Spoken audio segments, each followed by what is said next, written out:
세계적으로도 전쟁이 여러 곳에서 일어나고 또 한국에서도 불안한 기운이 올라가면서 참 평화가 그립다 하는 느낌이 있습니다.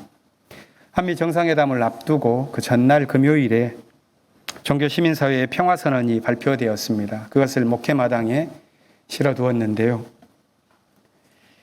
예측되어지는 신냉전 질서를 강화하는 그런 동맹 정책보다는 평화체제를 정착하기 위한 신뢰관계를 구축하기 위해서 무력 대결을 해제해 나아가는 방식으로 진행해달라 하는 요청이었습니다. 물론 두 정상에게는 이 목소리가 들리지 않은 것 같습니다.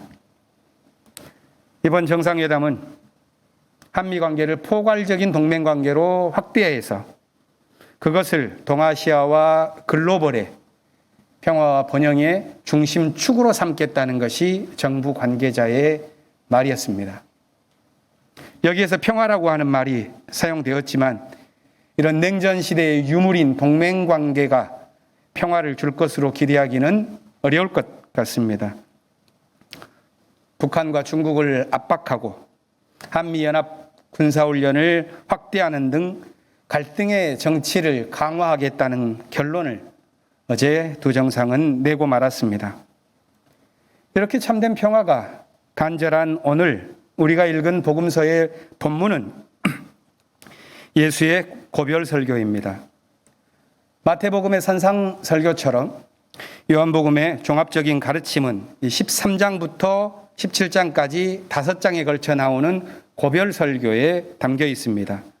그 요지는 하나님과 하나가 되어서 평화를 얻으라 하는 내용입니다.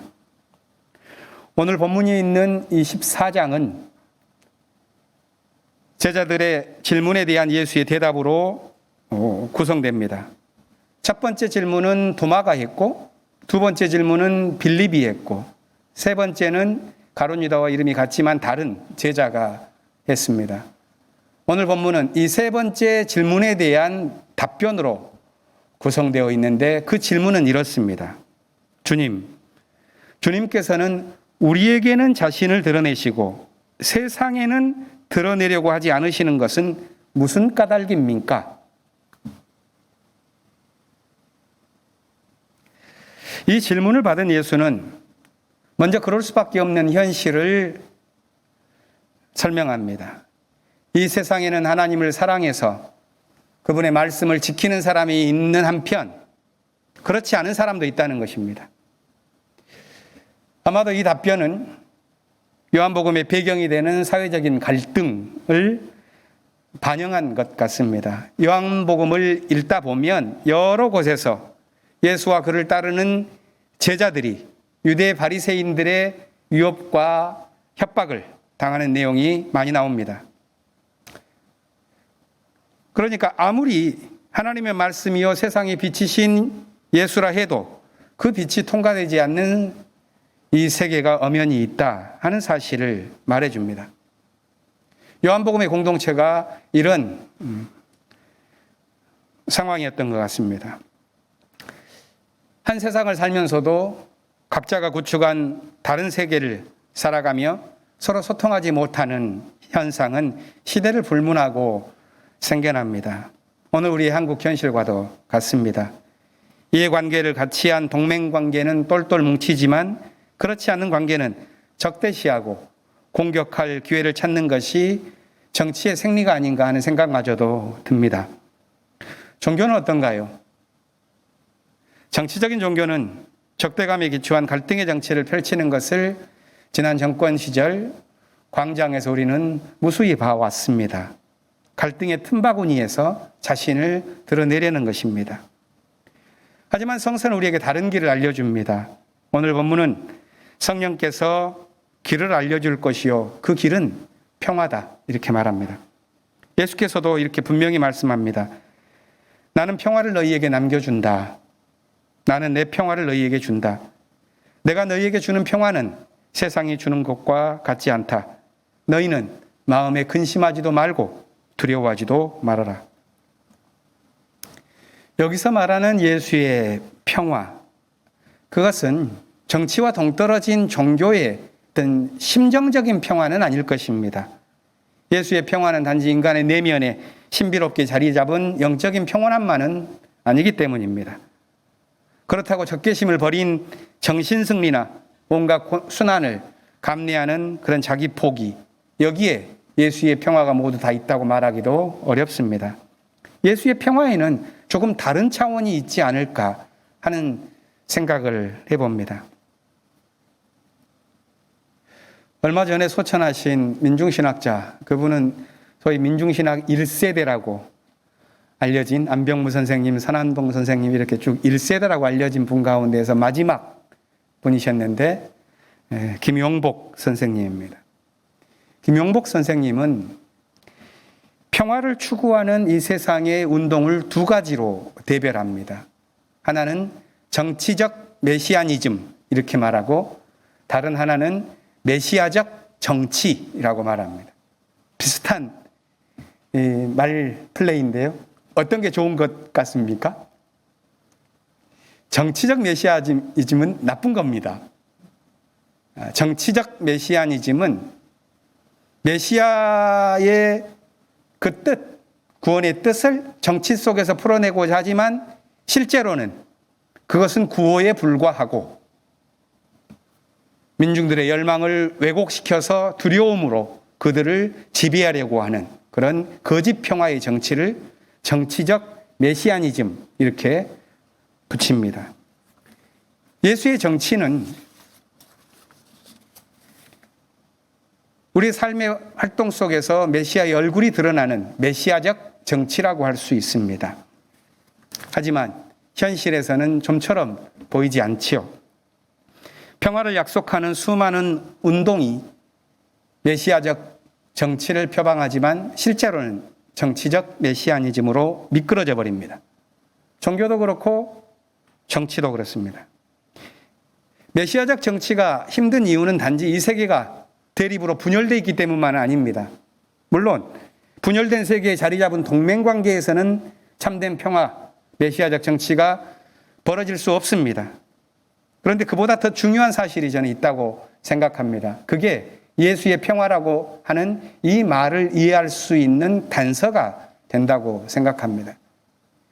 세상의 평화와 대별되어진 예수의 이 평화, 이 예수의 이 평화는 그걸 맛보기 위해서는 개인이든 사회든 그 생각과 삶이 자라나지 않으면 열 수 없는 어떤 평화의 세계가 있다는 것을 염두에 둬야 할 것입니다.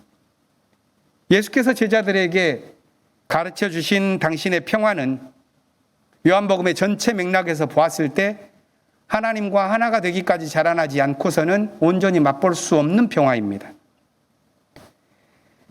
자신의 평화는 세상의 평화와 다르다.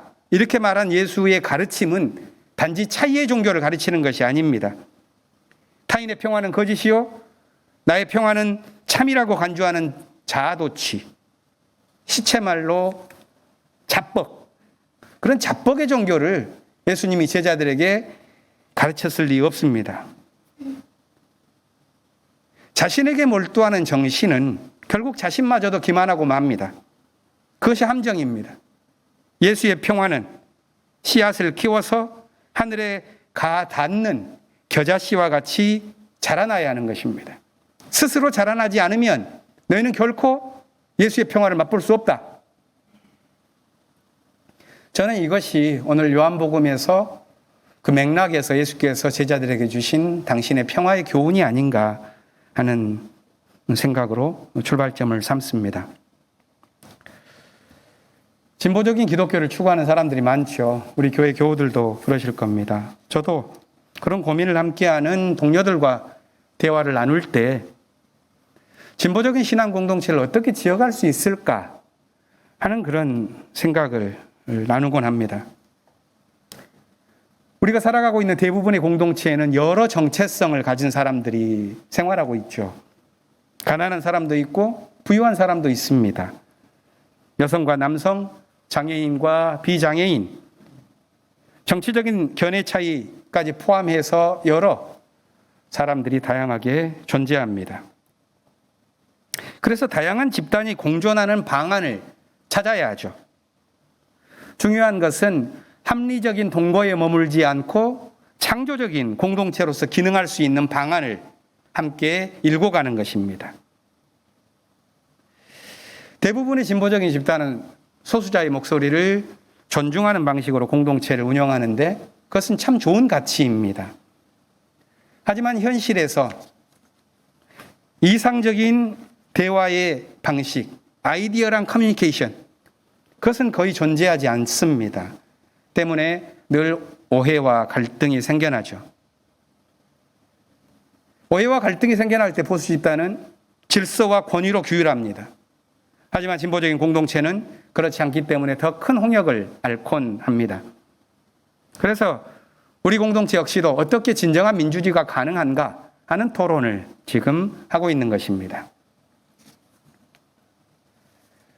며칠 전 지방선거를 앞두고 여론조사 결과가 발표되었는데 그 결과를 보니 참 맥이 풀렸습니다.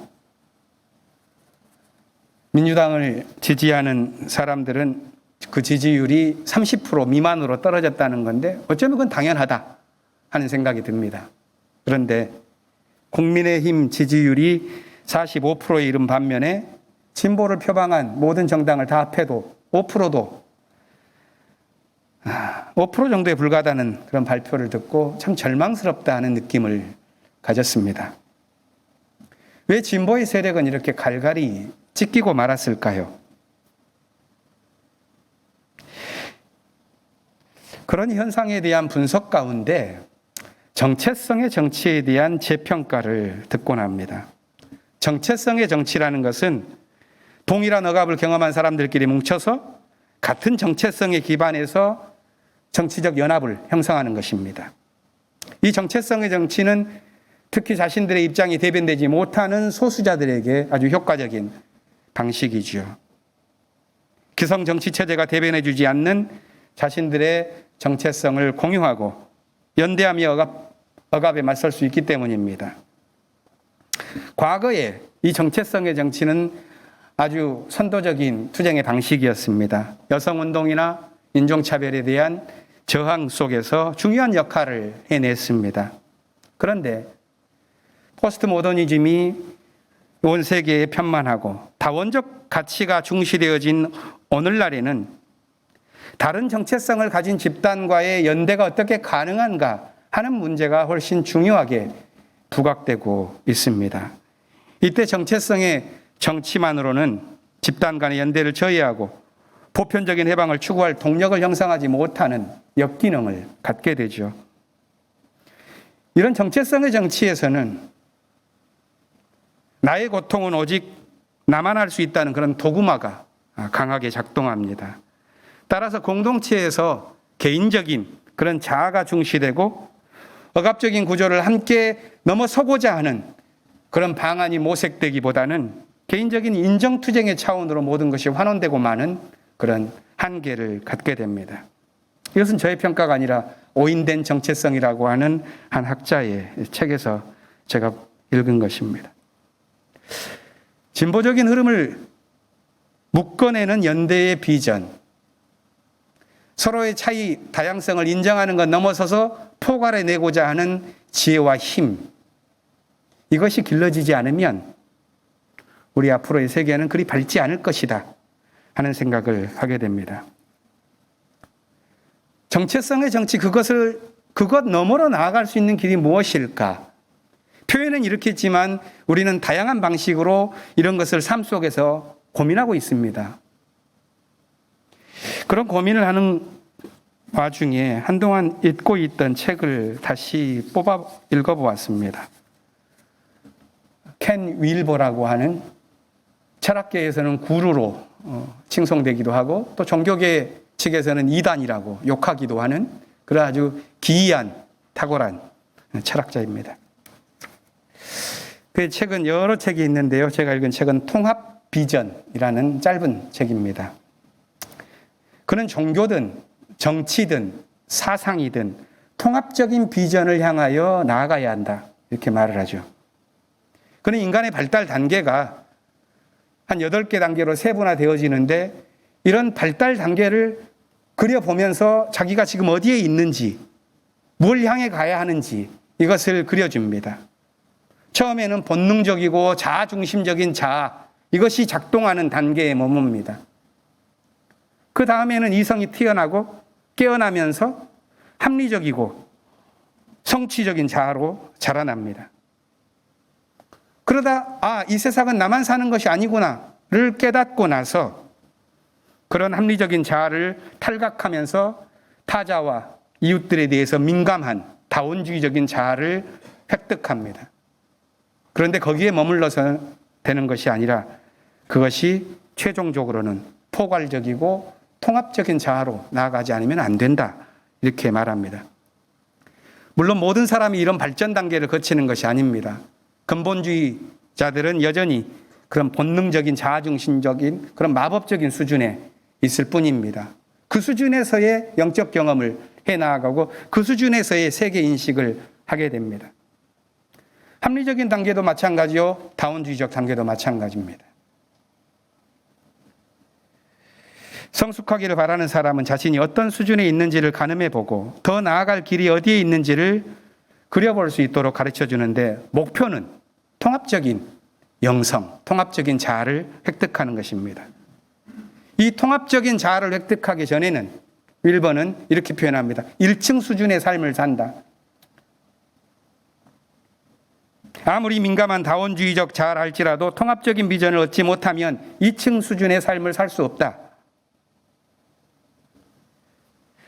서로 다른 정체성에서 빚어지는 차이에 대한 다원주의적 이해보다 더 중요한 것은 모든 것을 포괄해내는 직관적인 지혜, 이것이 인류가 길러내지 않으면 미래가 불투명하다 하는 것을 가르치는 것입니다.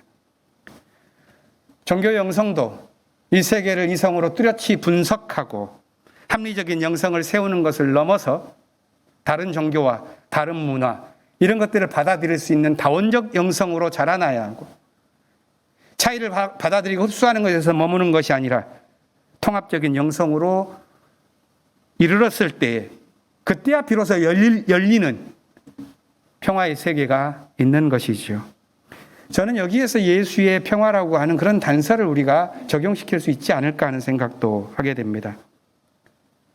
예수의 새로운 공동체, 이 세상의 새로운 미래, 그것도 통합적인 지혜가 등장하지 않고서는 활발해질 수 없을 것입니다. 오늘 사도행전의 본문은 유럽 최초의 기독교 개종자에 대한 이야기죠. 루디아라고 하는 여성입니다.